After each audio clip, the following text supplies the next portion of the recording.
Good day, viewers. Welcome to another special episode of Regional Review.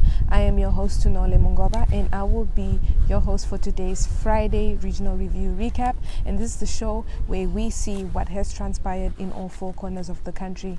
Before we get into our news segment, please do not touch that dial and have a look at what we have in store for you today.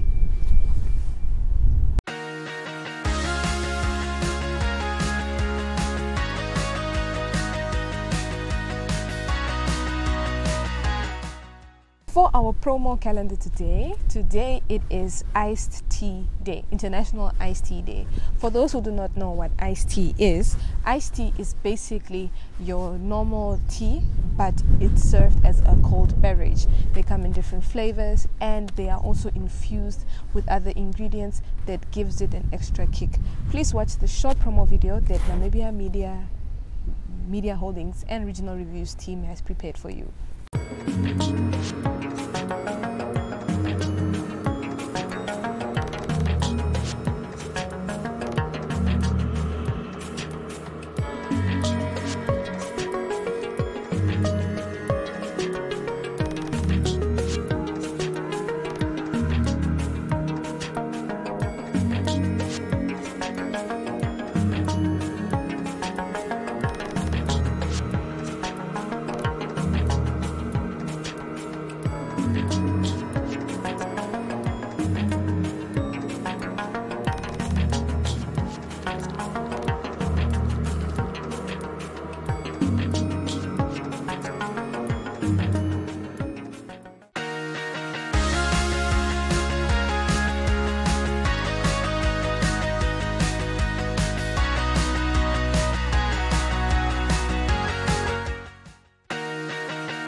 For our first news story, all the way from Keetmanshoop, which is brought to us by our southern correspondent Monique Adams, a councillor from Hwachas, Teresia Klute, pleads for assistance from the Namibian government to develop infrastructure, to develop the town of Hwachas, and also to come up with projects that will be able to provide job opportunities for the youth in her town.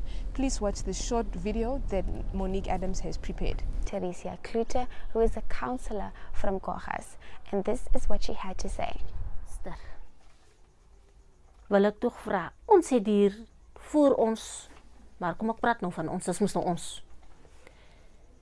Daar was 'n informal settlement uitgelê. Mense het daar erf gekry, mense daar uitgetrek soontoe.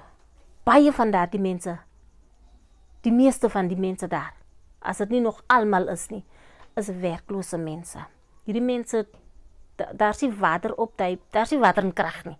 Daar is nie toiletgeriewe nie. Dis die belangrikste ding. Toilet is die belangrikste ding. As jy nou kyk na die waardigheid van 'n mens. Dis nie 'n luxury nie. Daar is nie water nie, daar is nie toiletgeriewe nie, daar is nie krag nie, maar die informal settlement is besig om te groei. As ons geld gegee kan word, as ons die geld vir die capital projects vir ons ge-increase kan word, sodat ons die dienste vir die mense kan bring. En dan ook, ons het nie regtig waar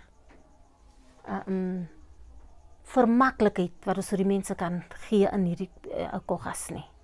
Die jeugdiges. Soos ek al reeds gesê, dit wat ons doen is maar net 'n ou dribbeltjie wat ons kan doen, want finansies laat ons nie doen nie. Dis baie moeilik op 'n village.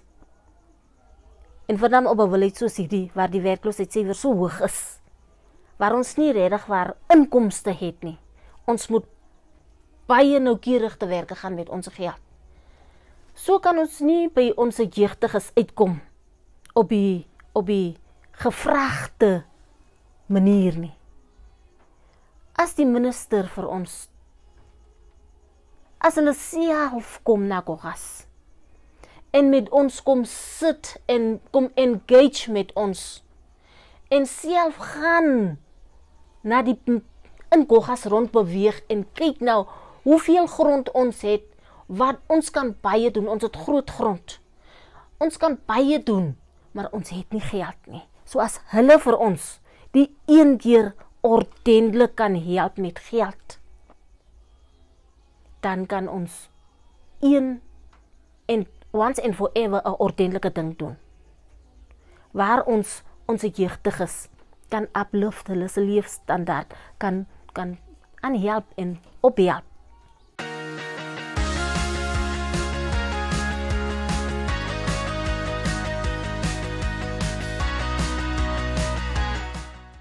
For our second news story, which is brought to us by Kenya Kambowe, our regional correspondent in the Kavango East region, he tells us that the Kavango East residents are against the abortion bill.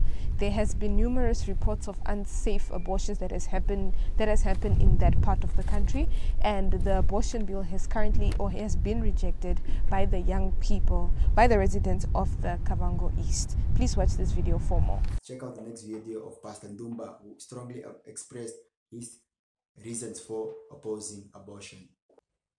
There is abortion which is allowed by law, like as she explained, when there is a complication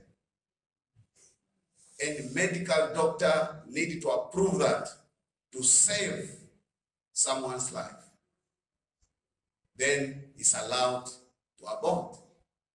It's not because my boyfriend or he refused the pregnant, then let me abort. No. A child is raped underage, which you can see that it will damage the future of this child, or this pregnant will cause a danger to the life of the mother. They can abort. That is medically now. But it's not these things of just to abort. I want to know, as a citizen, I heard very clear 3 groups came to the office in the parliament. The first group have got no name, but they came to complain. Where they came from, we don't know. Who are they? We don't know. The second group, they came also. What is their name? We don't know. Where they came from, we don't know. Only the third group, I heard, they are the voice of the voiceless. Who are those 2 groups? Can you tell us? Are they Namibians? Who are they? My name is Ndumba. I told you I'm a pastor. Maybe you will drive that road. You will see the church I'm talking. You remember that boy wearing black. That is his church. I'm a police officer. That is important. You have to know who's speaking. But who are those ones who want to abort? Who are they? We want to know them. We must not take any example we are seeing in social media or any complaint. Like now, we have a lot of complaint. Do we put every complaint as a law? Anyone can complain. Anyone can come to the parliament and demand something. Are we going to continue amending law because certain group, because of human rights? Remember, we allow abortion. You allow abortion today. Tomorrow, you are going to allow better than abortion again. Be careful. I wash my hands. Go ahead. May I stop here? Thank you. And for our last news segment, Tim Ekanjo, the Human Capital and Corporate Affairs Officer of MTC Namibia, has had a short interview with myself, Tunohole Mungaba, last week, and he talks about the current projects of MTC and what other projects they are also going to be working on in the future. Please watch this video brought to you by Tunohole Mungaba. Education is very important. We still have very, very high unemployment levels. The cycle of poverty is never ending in most families, and only education can unlock that cycle. We have over 6,000, a shortage of over 6,000 classrooms in the entire country, which is unacceptable. If you look at the pictures that are being circulated, kids being taught under trees, under very windy conditions, sometimes rain. Those pictures are very heartbreaking, and people circulate these things. it is our responsibility as a corporate citizen to ensure that our children are well taken care of. And that's why we started the MTC Rural Schools project, especially focusing in rural communities where the standard of classrooms is not as good as in urban areas. So we basically go around all the 14 regions. Every year we pick 2 regions. We collaborate with the Ministry of Education. We would consult the regional education directors in every region to say, pick the school that you think is the most affected. And this is how Onaoshe was picked by the leadership. And we would also ask them how many classrooms they would require. So the need for Onaoshe was 4 classrooms and a storeroom. So for this year we've picked Oshana region, and in a couple of months' time we are going to also give 6 classrooms in Karas region. But we'll talk about it once we unveil them. So that MTC has been known traditionally for sponsorships in sports, boxing, whatever the case may be. But we're doing a lot behind the scenes when it comes to social corporate responsibility. We have an internship program also as part of education, where we basically accommodate 160 students on an annual basis. And we are saying to corporates, we have over 48,000 students per year that 6 internships, and most of these students cannot graduate.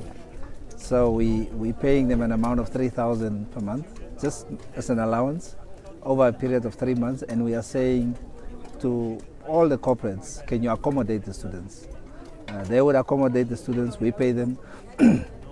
The students would get the necessary job experience and they graduate, and hopefully they become gainfully employed. So that is the other project.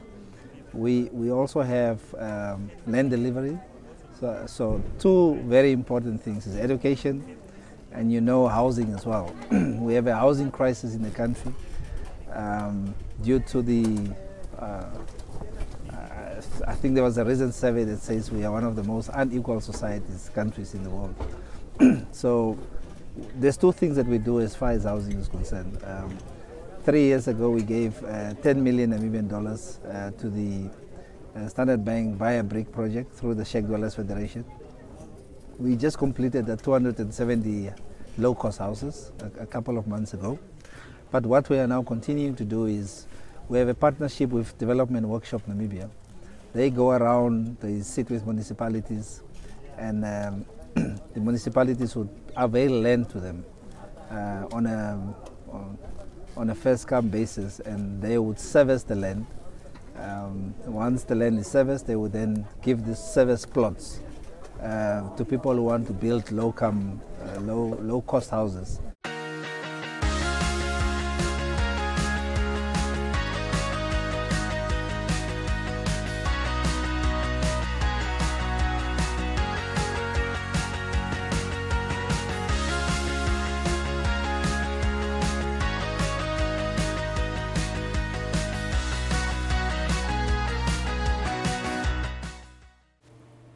Taking a look at the weather from the north to the south, Ungwediva is sunny and very hot, reaching 33 degrees by Sunday. Rundu is partly sunny and pleasant with temps in the mid-20s. Otjivrongo is sunny and breezy and mild. Mariental is mostly cloudy today, although no rain is expected, and skies will clear again by tomorrow. Karasburg is mostly sunny and breezy at the moment, with some high clouds and wind expected over the weekend. The Evening Review is a daily interview-based talk show that dissects and expounds on current affairs as they occur in Namibia. The show aims at reaching Namibians of all age groups who seek better understanding of the state of current affairs in the country. This show is broadcasted on NTV, 1up2.com, and cross-shared on the following Facebook platforms: Namibian Sun and Namibia Media Holdings.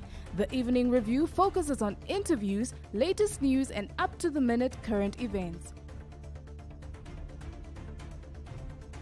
Contact evening@synergy.com.na.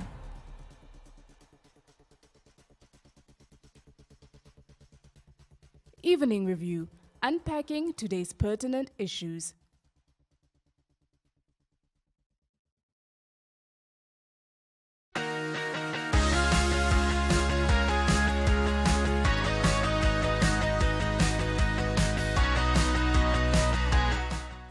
Thank you so much, viewers, for joining us for another episode of Regional Review.